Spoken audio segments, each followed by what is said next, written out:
You must get rid of anger, wrath, malice, slander, abusive language, and do not lie to one another.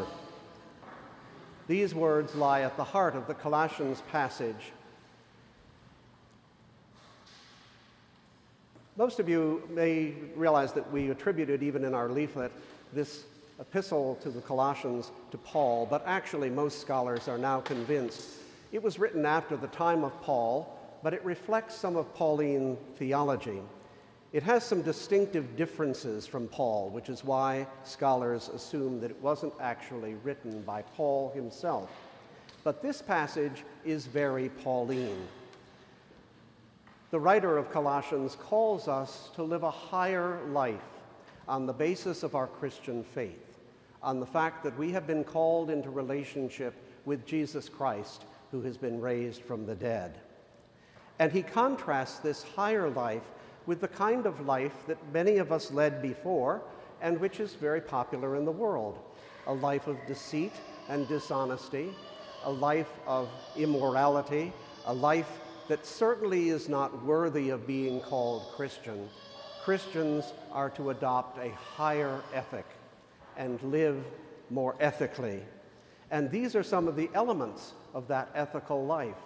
They sound very familiar to what Paul writes when he talks about the gifts of the Spirit: love, joy, peace, gentleness, kindness, forbearance, self-control.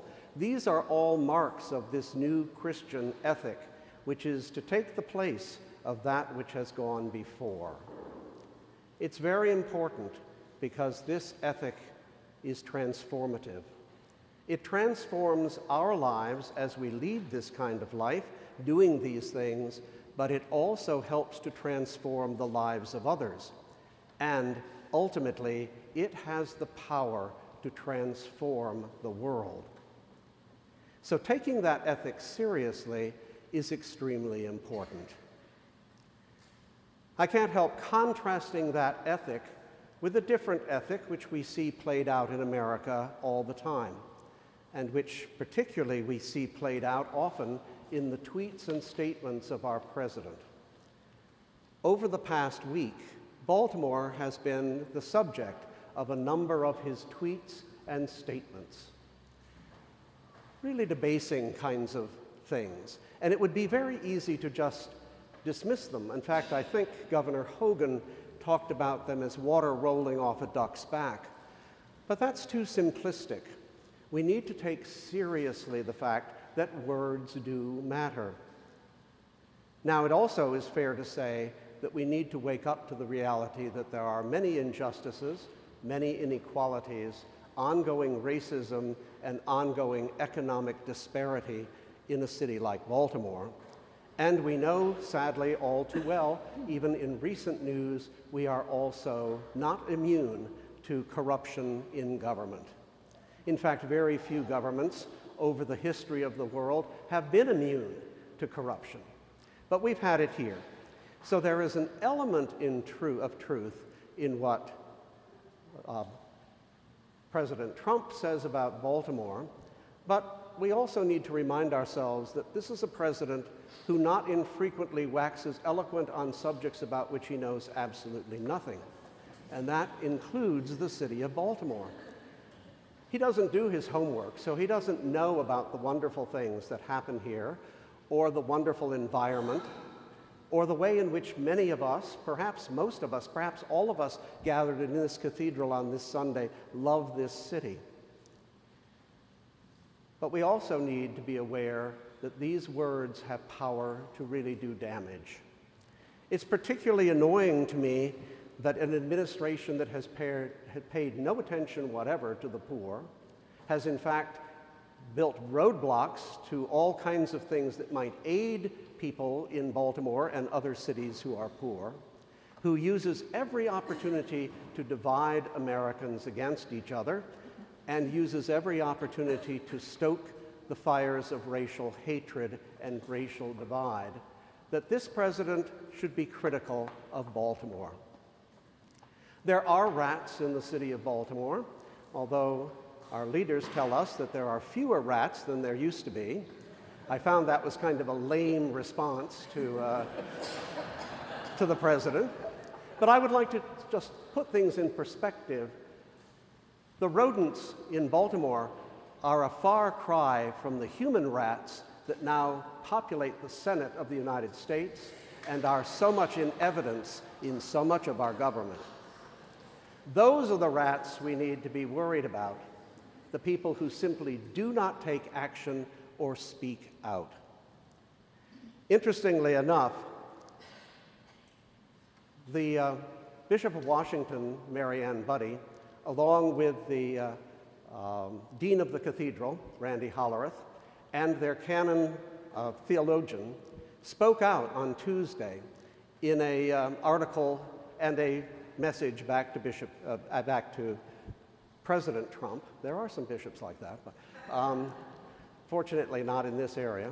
And it was a rebuttal on the basis of where is decency?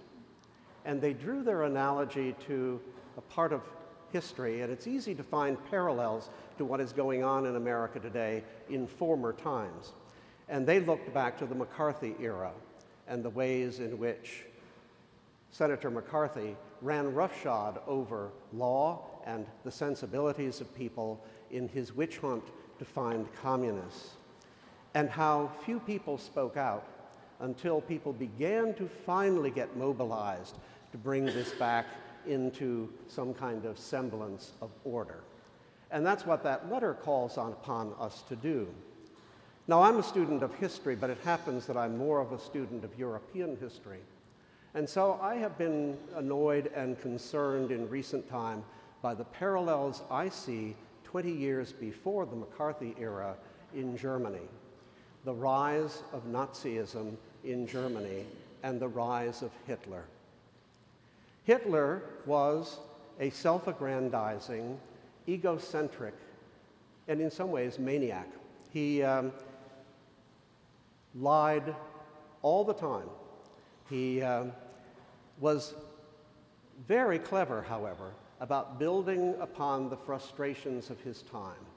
People in Germany in the 30s, especially poorer people, especially poor middle-class people, working-class people, were particularly frustrated. Germany had lost the First World War. They were under heavy reparations that they were paying to the rest of Europe for the damages of that war, and they were themselves impoverished. And they were looking for a leader like this, who would make promises he had no intention of keeping and would give them a new sense of hope. And Hitler was that kind of leader. Where were the good Christians in Germany as Hitler was rising to power? We know there had to be some. There were good people who went to church and took their religious faith seriously, who knew something about the ethic that the book of Colossians talks about. Where were they, and why weren't they speaking out? Studies that have been done recently point out that most of them sat back and felt, this is a strange anomaly. This strange little man with his Charlie Chaplin mustache is surely someone who will not last, that somehow someone will come in and put him in his place. And they sat back. They didn't raise their voices, even though increasing numbers of their own people were being singled out. The issues were different, of course. There weren't immigrants in Germany. If anything, people were emigrating from Germany in that period. So there weren't immigrants to point to. Instead, Hitler pointed to the Jews, who had been there had been a long history of their living in German-speaking countries and a long history of anti-Semitic feeling. In many ways, that's not unlike the ways in which Trump uses the race situation to exacerbate hatreds and fears in America. Using that same kind of fear technique and that same kind of unrealistic promise, Hitler rose to power, and once he had power, he began to make it impossible for people to put checks on his power. I see some parallels in what is going on in our own culture with that. By the time people who were motivated as Christians to speak out, began to speak out, it was too late, and the world was already immersed in the Second World War. It's sobering to realize that somewhere between 75 and 85 million people were killed in that war. On the battlefield, many of them were innocent citizens who simply were in the way, and many of them, at least 7 million of them, were sent to gas chambers by Hitler. Now you may be thinking, well, we're nowhere near that, and perhaps we aren't. But I want to tell you that I have concerns about the similarities that I see between what was going on in Germany in that time and what I see going on in our own country. And I want to raise the same question that the Bishop of Washington raised on Tuesday. When are we going to stand up, we who are people who live into a higher morality and ethic, when are we going to stand up and say, enough is enough? We are no longer going to tolerate this way of speaking about other people in dishonest terms. Listen again to what the epistle says this morning. You must get rid of anger, wrath, malice, slander, and abusive language. You must not lie.